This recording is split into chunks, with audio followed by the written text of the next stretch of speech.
Love don't love like that. I can't love like that. I can't love like that. No, can't love like that. Love don't love like that. That. Love don't love like that. I can't love like that. I can't love like that. No, can't love like that. Love don't love like that. I can't love like that. Can't love I can't love like that.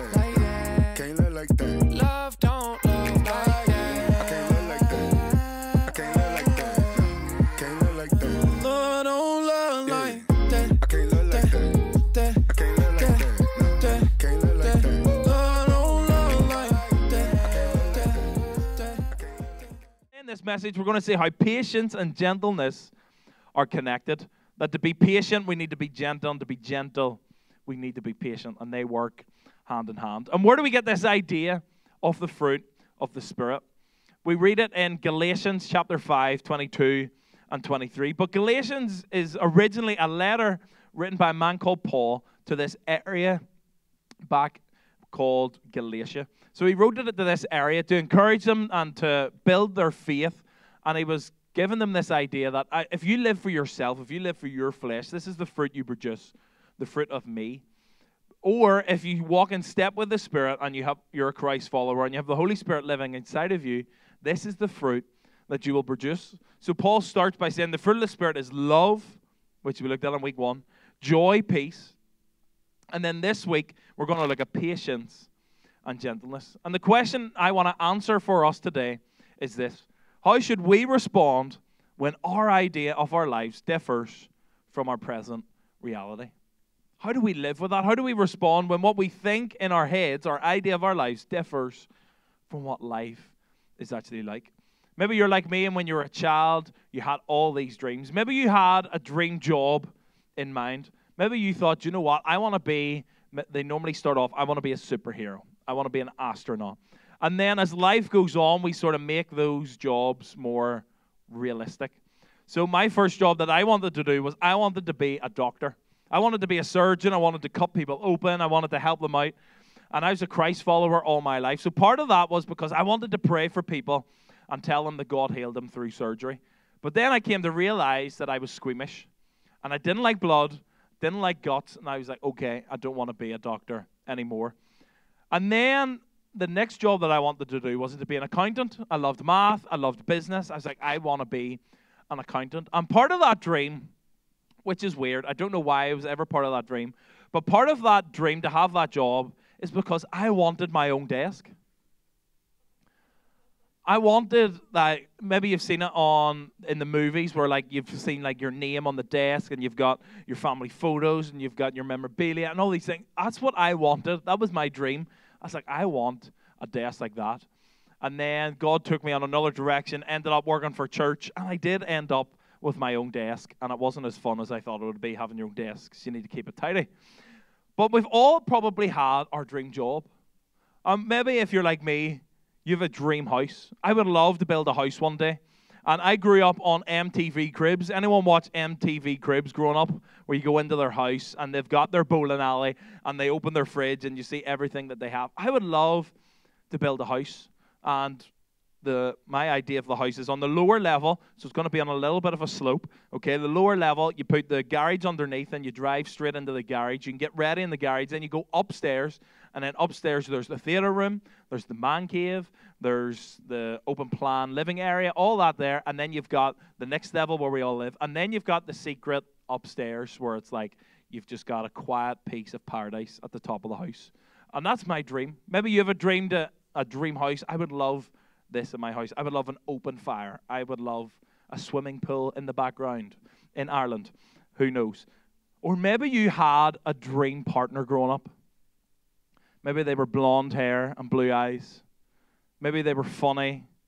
Maybe they were the popular one in the class. Maybe you had a dream partner in mind. But as life goes on and as we grow up, these dream job, dream house, dream partners turns into an ideal job. Oh, well, I can't be an astronaut, and I can't be a superhero, and then I can't be an accountant. Well, I'll just settle for whatever job comes my way. If it's quick and it's easy, I'll do that. Or maybe our dream house has turned into just an ideal house. It's close to work, close to family, Sure, it's not as big as I would like it to, but I'll deal and I'll live with it. And then what our dream partner turned into a I'll deal partner. Sure, it's easier to just keep being together. Or sure, we live close by each other. We so often start with this big dream in mind of what our life would look like, and as life takes its toll on us, we settle on that dream. And whatever area of that is for you, what dream are you dreaming? Maybe you've just taken steps back and steps back. Maybe it's in your job. Maybe your job that you have. Maybe you think that I should have been promoted, or I should have had this exact job. Maybe you think about your marriage, and it isn't as healthy as you wish it would be. You see it romantically portrayed in Hollywood, and you think, my marriage is going to be like that. We're going to be so madly in love, and everyone's going to think we're the best, and X, Y, and Z. But your marriage maybe is falling apart. Or health. You've convinced yourself that this summer is the summer that you're going to have your summer body. But you're not the picture of health. But your dream is, I'll have a six-pack one day. But maybe we're struggling with our health. Our finances, maybe you thought when you were dreaming about your life, I'm going to have stocks, I'm going to have this business, and people are going to pay me to do this, and I'm going to get income for free, and everything's going to work out. But maybe you're struggling to make ends meet, and you struggle to pay the bills, and you just have enough to do it, but you would love more. And it's not what you dreamed of with your finances. Maybe tragedy or abuse came to you, and what you thought your life was going to look like because of tragedy or abuse, it took you in a different direction. That people stopped you from getting somewhere. And if you've experienced tragedy or abuse, I want you to know that God is with you in that. Even though it wasn't part of your dream, it wasn't part of the story that you would want written for yourself, that God is with you in whatever you're going through. So whatever aspect of life doesn't feel like it's going your way, the question we want to ask today is, how should we respond when our idea of our life differs from our present reality? And we're going to look at this character called Joseph. And Joseph's life didn't look like he thought it would. Joseph's life started with a dream of, this is what my life is going to look like. And then we see how it unfolds. But this isn't Joseph from the Christmas story. This is Joseph from the Broadway production of Joseph and his amazing Technicolor Dreamcoat. Maybe you've seen it, the music with Andrew Lloyd Webber, and you know the song, Any Dream Will Do. Our band are going to sing it afterwards. No, they're not. Don't worry. We'll not put you on the spot. So maybe you know this, or maybe you don't know that actually this Broadway show is based off a story from the Bible. Because the Bible has some amazing stories in it. And if we took it and we didn't think anything biblical about it, we think that's a great story. But so often we think the Bible is boring. The Bible hasn't anything to say to me. But yet Andrew Lloyd Webber thought it was a good enough story to take it to Broadway and make it successful. So I want you to know the Bible is rich. There's so much good in the Bible. And it's not just boring old, like, notes and letters and words on a page, but I'd say it's life-giving. There's incredible stories that can help us live our lives. And the story of Joseph is found in the book of Genesis. Maybe you know nothing about the Bible, but maybe you do know that Genesis is the first book in the Bible. And maybe you know some of the stories in the book of Genesis. We see creation, and then it takes us through the lives of people that are around just after creation. So we see Adam and Eve, we see Noah. And then the context of this story is that in Genesis, we follow Joseph's ancestors. So after Noah and his ark, and after the creation of the world, we see Abraham, Isaac, and Jacob. And they were the previous generations of Joseph. So it goes Abraham, Isaac, Jacob, and then we've now got Joseph. So we see all how his ancestors' lives play out. And Joseph had 12 brothers, and he was the favorite. Is anyone else their parents' favorite child? No one. Oh, I know I'm my parents' favorite child. Anyway. And I remember telling this story before, and I was in Belfast where we used to live and work, and we were telling it to all the kids, and we were saying, hey, I'm just going to throw out this crazy stat that Joseph had 12 brothers. So I threw out the question, does anyone else have 12 brothers? Thinking no one's going to be crazy enough to put their hand up. But there was someone at the back who had 12 brothers. And I'm like, God bless your parents. Like, it was crazy. So Joseph had 12 brothers, and he was the favorite. His dad made it obvious that he was the favorite. He got this nice, ornate coat of many colors, and his dad showed him favoritism. So because of that, his brothers didn't like him. So that's the background of Joseph's story. And we don't have all the time today to look at Joseph's full story. So we're going to break it into 4 seasons of his life. And if you have time during the week, I would recommend look up Genesis, look up the story of Joseph, because there's so much to glean from his story. So the 4 seasons in his life are: he starts in the pit, then the palace, then the prison, and then the promise. Maybe your life looks like this. It's the ups and the downs of life. So we're going to see how Joseph can be patient and gentle in the ups and downs of life, and hopefully that can help you today. But before we get to the pit and the palace, the prison, and the promise, we start with a dream. Genesis 37, verse 5 says this: One night Joseph had a dream, and when he told his brothers about it, they hated him more than ever. So it's probably a bit silly of Joseph to tell this dream, but we read in this story of his dream. And basically, if we summarize his dream, it would be this. He told his brothers, you are going to bow down to me. Now, today, like, siblings sort of have equal, like, authority and power. But back when Joseph was around, like, if you were the firstborn, you had the most power and authority. And then as you got younger and younger, the power and authority got less and less and less. So can you imagine if your younger sibling turned around to you and said, you're going to bow down to me? You'd probably hit them a slap. Or if you watch WWE wrestling like me, you'd probably put them in a submission hold. So he told his older brothers, you're going to bow down to me. So obviously they hated him more and more. And then he had another dream. This time he told his parents. And it was the same dream, that they were going to bow down to him. So I don't know if you've tried telling your parents that they are going to bow down to you. It's not a good idea. Trying to tell your parents that actually we're going to switch it up here. I'm going to be in charge and you're going to bow down to me. Maybe your child has tried that and they've tried to take control of you, but it doesn't always end well. So he's trying to tell his brothers and his parents and his whole family that they were going to bow down to him. And that was the dream that Joseph had. So we're going to go from the dream, okay, that's the dream that Joseph had, and we're going to look at his 4 seasons of his life. So we're going to look at the pit, and it says this in Genesis 37. It says, so Joseph went after his brothers and found them in Dothan. But when they saw him in the distance, before he reached them, they plotted to kill him. Verse 19 says, here comes that dreamer, they said to each other. Come now, let's kill him and throw him into one of these cisterns and say that a ferocious animal devoured him, and then we'll see what came with his dreams. Their brothers hated him so much that they were going to kill him. And maybe it's the same in your faith or in your dreams.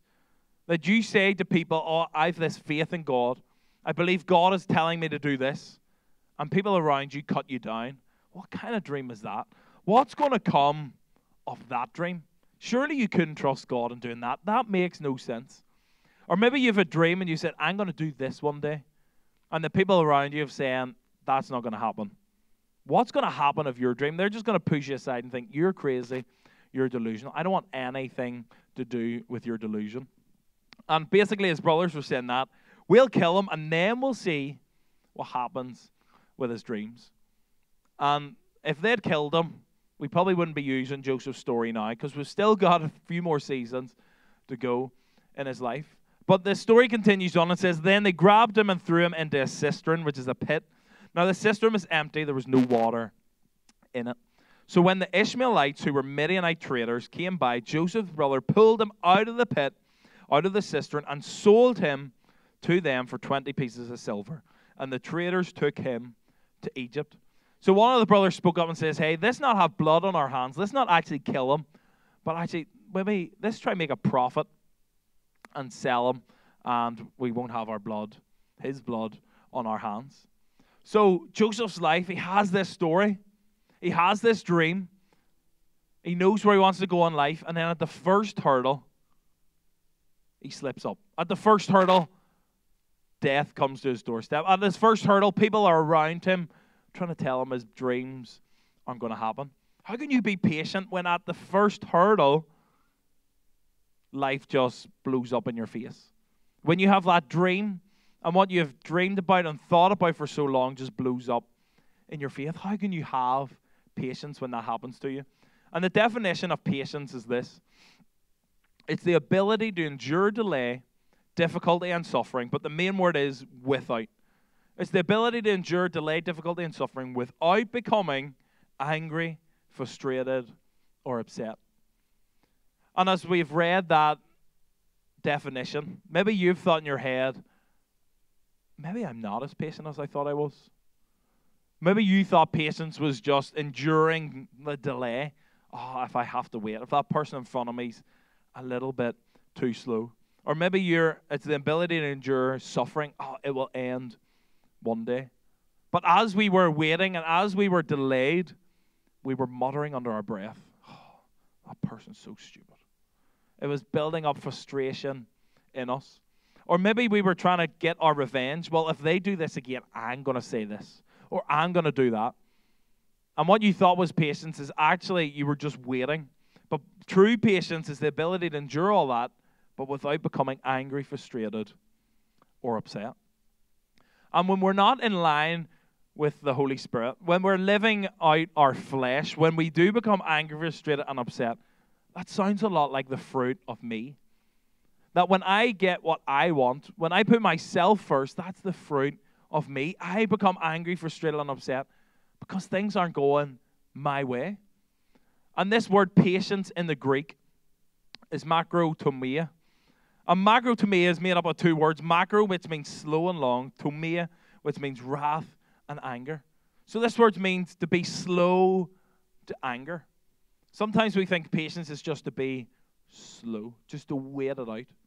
But actually it's for us to be slow to anger or slow to wrath. Makrotomia is the capacity to be wronged and not retaliate.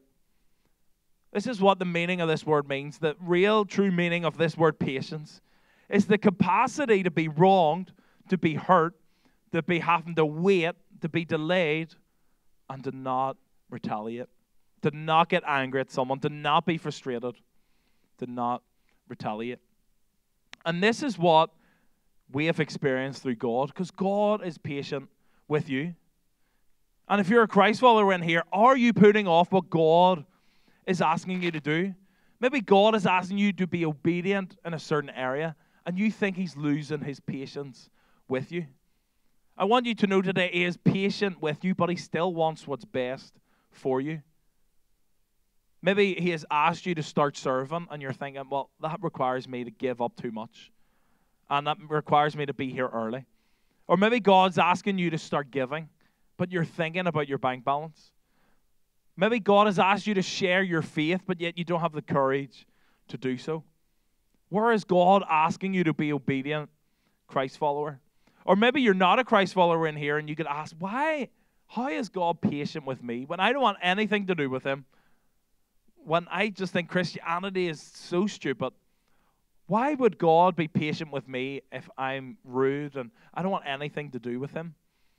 Surely God is mad at me if I'm not obeying what He is saying. I want you to know today that God is not mad at you. He's mad about you. So no matter what you're doing, God loves you too much for you to stay where you're at. So the way you've come in today, you don't have to leave that way because God is not mad at you. He is mad about you. We have a loving, patient, and gentle God. So we look at being in the pit. So this is the first season of his life. He's in the pit. His brothers throw him in there. And then he gets sold to slavery. How can he be patient when he stumbles at the first hurdle? So the second season is the palace, which sounds pretty good. Okay, so patience, this patience and gentleness thing must work if he's going to end up in a palace. So we read on in his story, and it says this in Genesis 39. It says in verse 1, Now Joseph had been taken down to Egypt. Potiphar, an Egyptian who was one of Pharaoh's officials, the captain of the guard, brought him from the Ishmaelites who had taken him there. So these traders sold him to Potiphar. The Lord was with Joseph so that he prospered and he lived in the house of his Egyptian master. And it says in verse 3, When his master saw that the Lord was with him, how did Potiphar see that the Lord was with him? He produced these characteristics in his life. That's how people see that the Lord is with us, that we produce the fruit of the Spirit. So his master saw that he was producing the fruit of the Spirit and that the Lord gave him success in everything he did. Joseph found favor in his eyes and became his attendant. Potiphar put him in charge of his household, and he entrusted to his care everything he owned. It's looking pretty good. He's in the palace. He's in charge of everything. Life is going great. So this is our time where we say patience works and gentleness works. Then you'll get everything you've ever dreamed of, and life is going to go smoothly. Amen. We wish that was the case. We wish life would go smoothly and life would go exactly the way we planned it. But it doesn't go that way. So we see this in Joseph's story. He's in the palace, but it goes on to say, now Joseph was well built and handsome. If you're sitting beside someone who's well built and handsome, just let them know. Maybe it's a spouse. Or maybe you don't know them. This is your time to discover your spouse. And if you get a spouse out of this, I can marry you. Okay? And you can say thank you to me after. And when you're talking to your kids and asking, how did you find mommy or how did you find daddy? You can say, well, it was in Genesis 39, verse 6. And I told them they were well built and they were handsome. So we're going to chat outside. There's going to be some mingling outside. And you can just chat to people and find a spouse out there. So Joseph was well built and handsome. Okay, what a great way to be described. But it says, and after a while his master's wife took notice of Joseph and said, come to bed with me. It's alarm bells, that's red flag. It's like he's been put in charge of everything, but yet this temptation is coming his way. This danger is coming his way.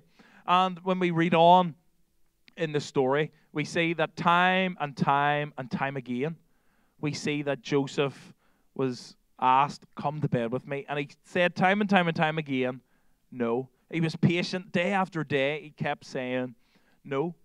So then one day he was in the house by himself with the master's wife.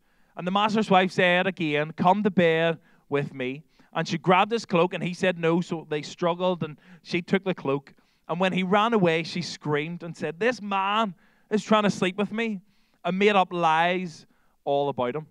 And then she told her husband, and we read the story in verse 17. It says, then she told him this story, that Hebrew slave that you brought us came to me and to make sport of me. When his master heard this story, his wife told him, saying, this is how your slave treated me. He burned with anger. Joseph's master took him and put him in a prison.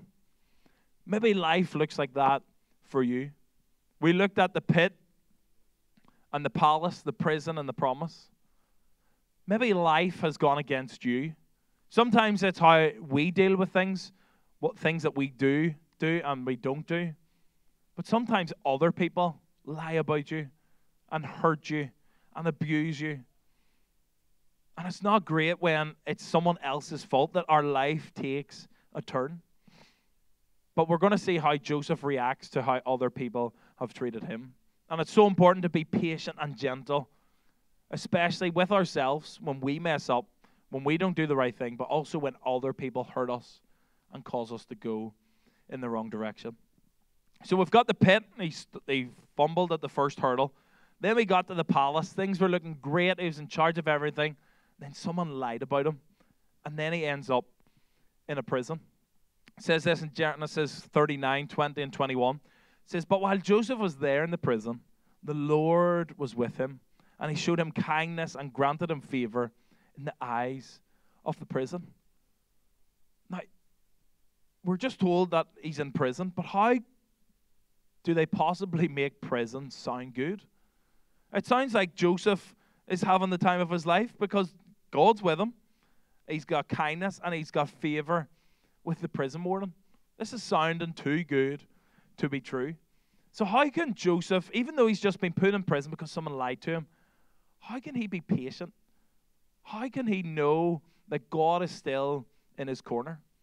Because he's walking in step with the Spirit and he knows that everything is in God's timeline. He's not getting frustrated. He's not getting angry because he knows that God has a plan.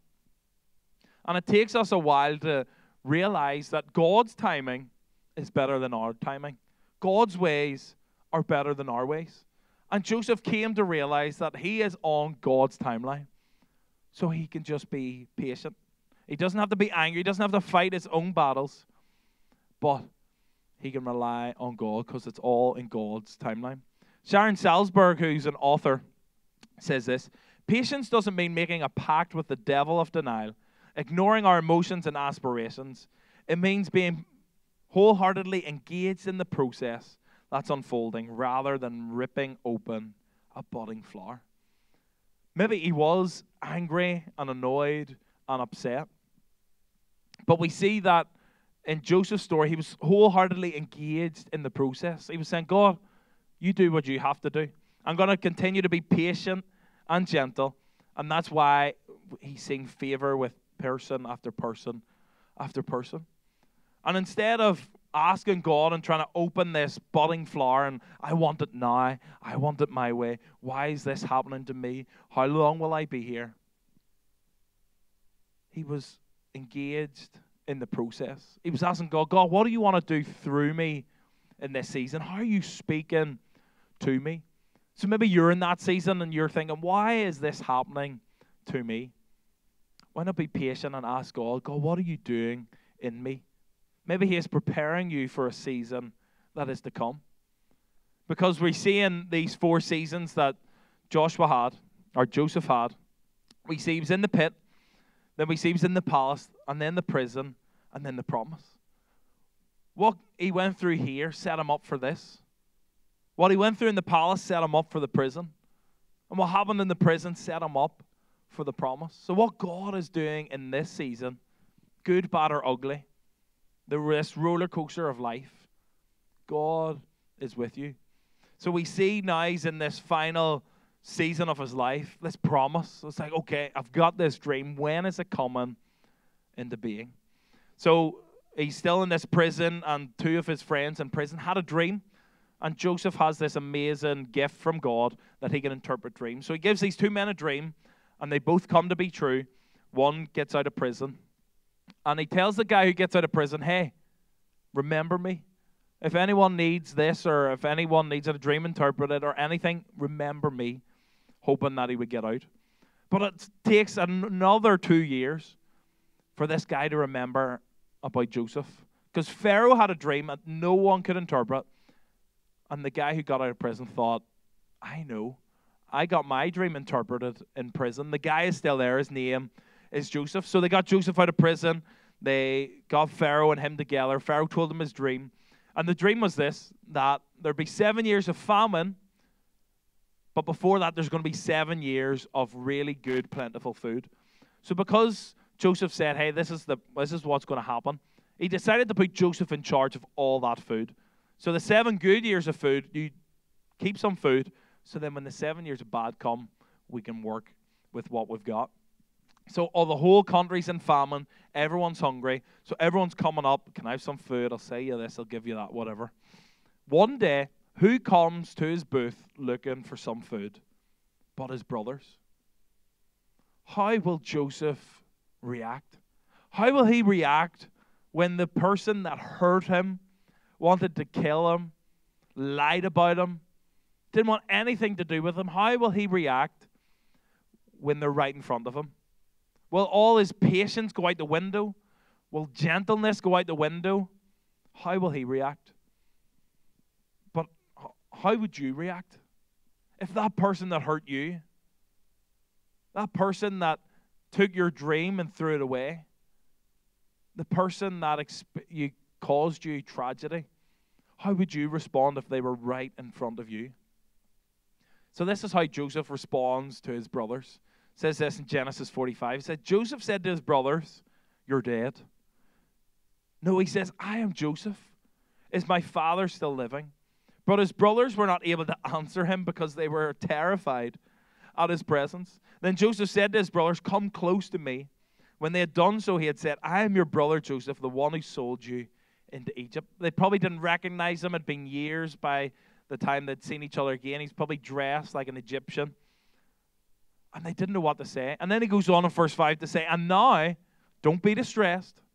Don't be angry with yourselves for selling me here, because it was to save lives that God sent me here ahead of you. He had this perspective that actually it wasn't you that caused me harm, but it was God using me and taking me on a journey.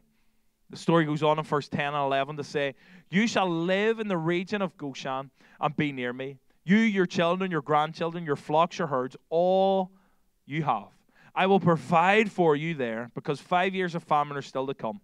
Otherwise, you and your household and all who belong to you will become destitute. Would you respond like that? Would you respond with gentleness? Or would you be sitting there thinking, I know exactly what I'm going to do to you. I'm going to get my revenge on you. I've been waiting all these years to get my revenge. Or would you act like Joseph and react with gentleness? To define gentleness in the dictionary is this. It's the quality characterized by a kind, tender, and mild-mannered disposition. It involves being considerate, compassionate, and calm, avoiding harshness or aggression in interaction with others. And that's a great definition, but if we look at the Greek of what this original term means, it's paratus. And it denotes the humble and gentle attitude which expresses itself, in particular, in a patient submissiveness to offense, free from malice and desire for revenge. And if we could sum it up, it is controlled strength. But what is controlled strength? What does it mean to be gentle, but to have controlled strength? Well, there's 3 examples that I can give you. The first is the wind. We know what it is to have the wind in our face when it's a really warm day in July in Ireland, and we know what that nice breeze is from the wind. But wind, when it's not under control, becomes a hurricane and can cause destruction. And we all know how good it is to have medicine to ease our pain, to stop the hay fever, to stop whatever it was created to do. But if we don't control the medicine, we can overdose, which leads to death. And it's the same with babies. I have the strength to open any jar that my wife asks me to open. Pasta jar, pasta sauce, no problem. Pickles, no problem. Maybe you're as strong as me and you can open any jar that your wife asks you to and you feel super macho. I have that strength, but when I'm playing with my baby's cheeks, I'm not opening it with the strength of the pasta sauce. I'm gentle. I'm controlling my strength. When I high-five someone and says, hey, it's good to see you in church today, if I did that to my son, I'd break his shoulder. Or if I see someone that I know and I give them a bear hug and I squeeze them and say, hey, it's good to see you, I'm not squeezing my son like that or I'd pop his head off. Because I have the strength to do it, but it's controlled strength. So when these things are controlled, they're good. It's okay. We've got the wind. We've got medicine that will help us. We can hold a baby. But when these things are out of control, it causes devastation as a hurricane. It causes death and an overdose. It can also cause harm to babies if we use our full strength. And Joseph had strength. Joseph had the strength to deny his brothers food. He had the strength to take them as prisoners. He had the strength to kill them all. But what did he do? He responded and said, live with me, and I will provide for you. He was gentle in his response. Not angry, not seeking revenge, but he said, live with me, and I will provide for you. So the strength that he had to kill them, put them in prison, get rid of them, instead he used his strength under control for the benefit of others. Goodness is choosing the power that you have for the good of others instead of your own good.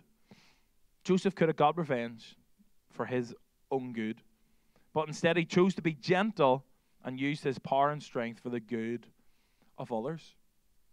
And we know this to be true because God has done it for us. God has got everything under control. And maybe you think that you have to have your life all together. We don't need to have everything under control, but we can know someone who has everything under control. We don't have to have our ducks in a row. We don't have to have all the pieces together, but we can know someone that does. And maybe you're feeling like you're drowning. Maybe you feel like you've got no hope. Maybe you feel like you don't have your ducks in a row and there are things missing in your life. I want you to know that God can give you help and hope. He can help you in life, but He can also give you a hope for your.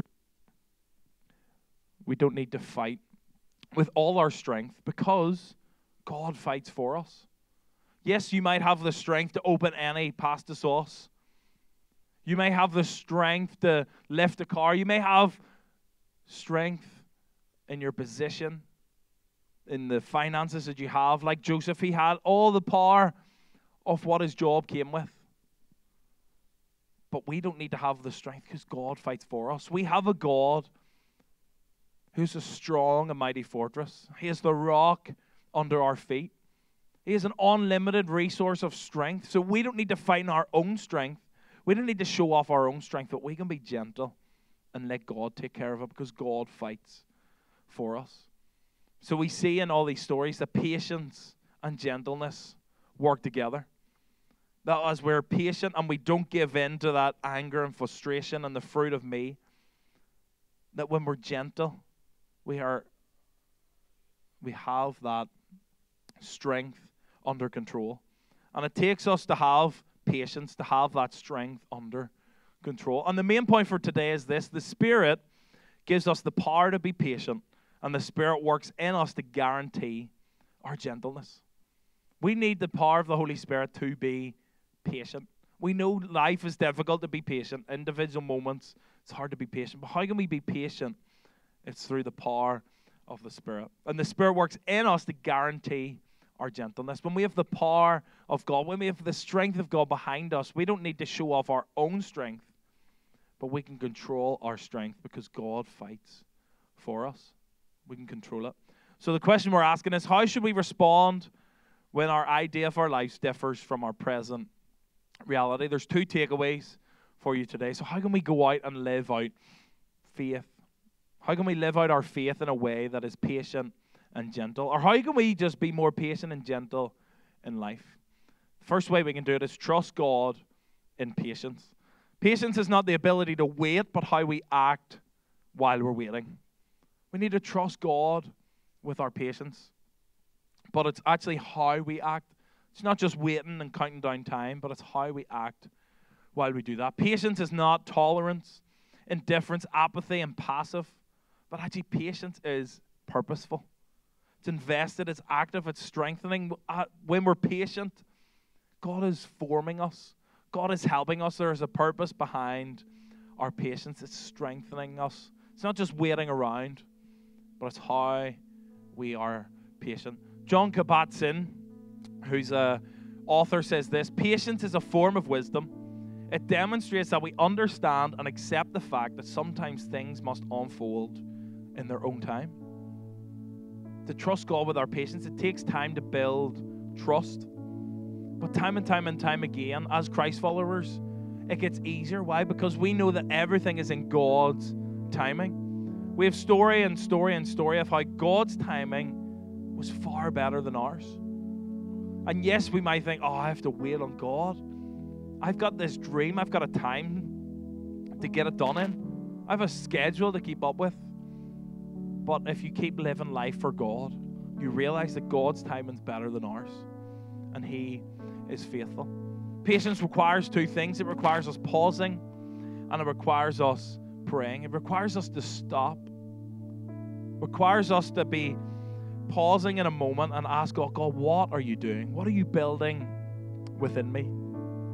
But it also requires praying. It also requires us to ask God for His help, because we know how difficult it is to be patient. So it requires us to pause and see what God is doing, how He is working in the season that we're in, but it also requires praying to ask Him for His help. So we trust God in our patience. And secondly, we treat others with gentleness. Leo Buzzelli, who's an American author, also says, only the weak are cruel. Gentleness can only be expected from the strong. So to control your strength, firstly, requires strength. How can we control something that we don't have? How can we control our strength? Gentleness is a willingness to waive one's rights for others. How can we treat others with gentleness? Well, it's a willingness to waive our rights for other people. I deserve this. I'll get rid of that right. It makes sense for me to get revenge. I'll get rid of that. How can I be gentle towards others? How can I be willing to waive one's rights for another? And we have experienced this from God. God sent His Son Jesus. Jesus had all authority in heaven and on earth. He could take 10,000 angels to take Him from the cross, so they didn't have to suffer and die. But yet, because God was gentle, He waived His right of being God and said, "Do you know what? I'm going to take on this suffering, take on this pain because of you, so that you could experience God, that you could have a relationship with Him." Gentleness is a willingness to waive one's rights for another. And maybe your dream isn't going to plan, but I'd love you to dream for a second and imagine what all our lives would look like if we were all more patient and gentle. What would it look like? What would our families look like? What would our workplaces look like? What would our relationships look like if we were more patient and gentle? We know that the Spirit gives us the power to be patient, and the Spirit works in us to guarantee our gentleness. And today we've experienced patience and gentleness from God. And now it's our turn to live out these fruit of the Spirit. That God gives you patience and gentleness because He is patient and gentle. And I want to remind you that God isn't mad at you. He's mad about you. He has been gentle with us by showing us His grace, His unmerited favor, that we don't deserve life and life to the full. We don't deserve our salvation, but He is gentle by showing us His grace. Can't live like that.